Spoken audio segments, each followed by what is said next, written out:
Are you trying to figure out what to automate next in your business? Are you also trying to figure out if it's even worth the bang for the buck? And maybe you're just like, I don't think automation actually gives me the return on investment that I'm looking for. Then today's video is for you. Well, I found this really interesting video from Hormozi that brings up a really interesting conversation about it's the lifelong question, to automate or not to automate. And there are situations where automation is the best answer possible. However, there are also situations where it's not the best answer possible. And that's what this video is actually about. Because one of my main missions when I help businesses is how many hours I can save you in a day. It is literally the same way that marketing is about how many dollars they can earn you, sales, how many sales they can make for you. I am all about hours returned in the day. But there is a question that always needs to be asked. Will those hours that get returned have a return on their investment? I always tell the story about this invoicing process that I updated for the last company I worked for. And that's because the project managers, the service delivery team, was spending an entire day's worth of work in a month doing nothing. Honestly, you don't make any money counting money. And so what happened was, by updating their process, that process went from 8 hours to 1 hour. And that returned 7 hours in the month, math for how many hours in the month for a 5-person team, how many hours in the year.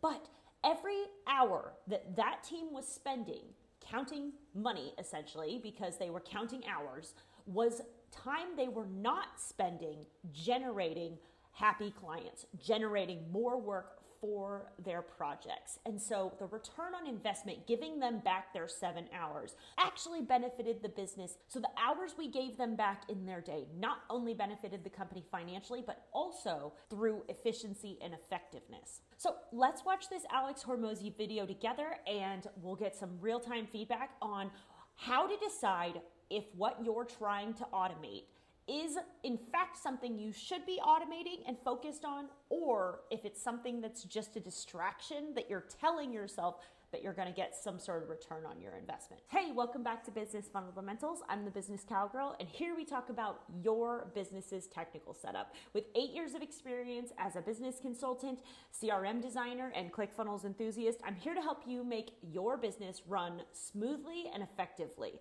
Remember, your technology is just going to do what you tell it to, even if that's not the best idea. So let's avoid that and dive into today's video. I had an accounting team in one of our companies who said, hey, can we have some software developers write some code to automate this task that we do? It takes us like 4 hours of manual input every week. I was like, wow, that's tough. And so I went to software developers and I said, hey, what would it take to do that? Okay, first things first.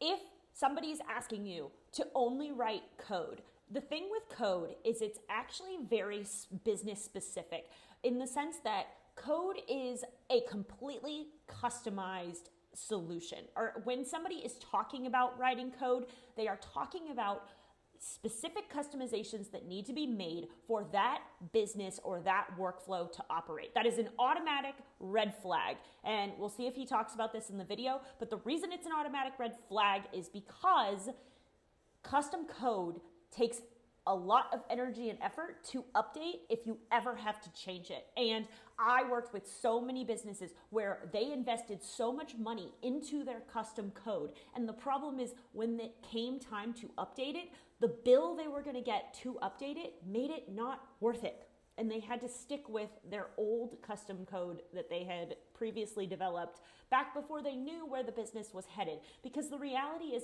you're not going to be able to build your technology guessing every twist and turn you're going to face. However, you have to build your technology leaving room to grow, to change, to develop. And all that means is simply creating some sort of opt-out method for the technology you are building. So they're like, oh, we can do it in 14 days. It's $5,000 a day, FYI. And so the accounting team was like, great, can you sign off on this? I love that. So what's really funny about that is I love that he says that with such a straight face, because the number of times that I told somebody what it was going to cost to build the technology they wanted, every single person would just crumble. And even when I got it down to like the bare minimum price, the reality about technology is it's really expensive to develop. And that's because the people who develop technology have knowledge that the vast majority don't have. And the problem is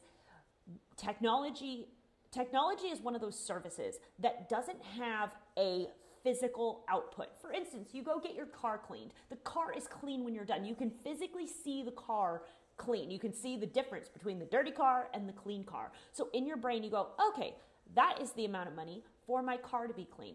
The reality with technology is anything that's built, code, not code, whatever, it happens kind of like behind a curtain, for Oz, like behind closed doors. It happens where you can't see it. And so what happens is you get this really giant bill and you go, what did I even get for this money? And so I love that he says that with a straight face, because that is not the response I'm used to getting when it comes to telling people what it's actually going to cost to get what they need, technology-wise. I was like, okay, hold up. 14 days times $5,000 is 70 grand. You work for 4 hours a week on this thing. You make $70,000 a year. So 10% of your paycheck gets allocated towards this task. So $7,000. So in order for me to get a return on this 14-day quick automation system, it would take me 10 years. And that's a pretty shitty return. And that assumes that nothing changes over the next 10 years. Yes, nothing changes over the next 10 years. The only thing you can count on in business is that with growth, with scaling, with business development, things will change. That's the one guarantee. Life is all about change, which is actually quite ironic because technology, with the invention of AI is technology built on the idea of change. It is fluid, it is moving. However, standard technology is, when you build things, it's all about things not changing. That's why technology is complicated when you build it, because you have to build it with the end in mind, even if you don't know where that end really is.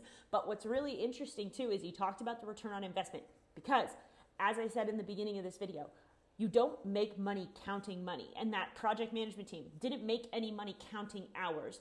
And so if you want to make the accounting team, in order for actually, the funny part about the accounting team saying, hey, we need this automation to make our lives easier, is if you make a person who just counts money's job easier, all of a sudden the job becomes somewhat obsolete. You could literally cut down the accounting team. So you build the software, you build the technology, you cut down the accounting team, and then all of a sudden the return on investment is, okay, well, I don't have to pay these extra people, and the team gets smoother, faster, whatever, insert adjective here. But the reality is that it would take so long to get the return on that investment that all of a sudden investing in the technology actually becomes counterintuitive. So the best people to invest in technology workflows and systems is marketing, sales, and service, because those are all teams that make money for the business.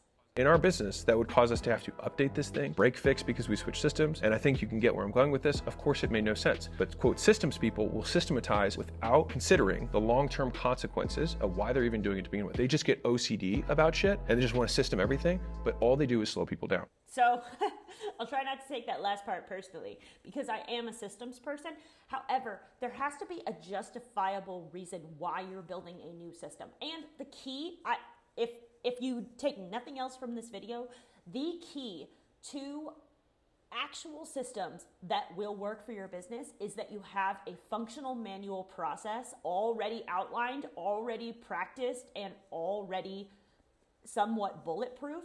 And that is the place that you automate from. People tend to want to start with automation and work their way backwards. The reality is, unless you have a functional manual process that can be articulated clearly, you're not ready for automation. And so people will waste time, waste money, spinning their wheels on, oh, how can we save time with this automation, in the process breaking a bunch of stuff that they didn't need to break. Like I said though in the beginning of this video, anybody that's asking you for custom code, it's just a red flag. Not that it's not necessary, not that you don't need it. However, it's just a red flag because 1, it's rigid. It's not able to change on the fly. 2, it's also very expensive, which he outlined in this video. 3, the reality is that businesses grow and change. And so to build something with the assumption that it's not going to change, that is ultimately a losing battle before you even get started. I will add this caveat in there that accountants are not digital architects. I am an enterprise architect. So when I come up with a solution, it is usually a combo, manual and automated process. So that 4-hour custom solution that they developed, there's a chance that there was a hybrid solution in there that they didn't think of because that's not their job. Their job is to count money. Their job, they said, hey, we want to make our lives easier. When in reality, it's like, how do we just make the most painful aspects of it easier in combination with still manual tasks? And then all of a sudden, Alex isn't wasting money on it, and the accounting team gets a little bit of relief from whatever this daunting 4-hour task is. But anyway, I hope that you found this interesting so that we can hash out some ideas here. We can talk about what it really means to automate things. Is it worth the investment in your business? When is it worth the investment, and when isn't it worth the investment? I think that's a very interesting conversation, also a case-by-case basis, because there are times where it is worth it, and there are times where it isn't worth it, as we saw in this video, because I agree with his assessment of that situation. However, I will also say that I would love to look at that process, because there is a chance that there was a meet-in-the-middle solution that wouldn't cost him an arm and a leg, and would relieve the accounting team a little bit, because at the end of the day, if an employee is not being productive, then you're losing money anyway because they're not working to the best of their capacity. So there's probably a middle of the road solution that didn't cost that much money, but also made the employees a little less rawr at the computer. Anyway, I hope this helped. If you are interested in continuing to do these videos with me where we real-time solution based on videos that are put onto the internet by different creators and different videos, then click this video right here. See you on the next one.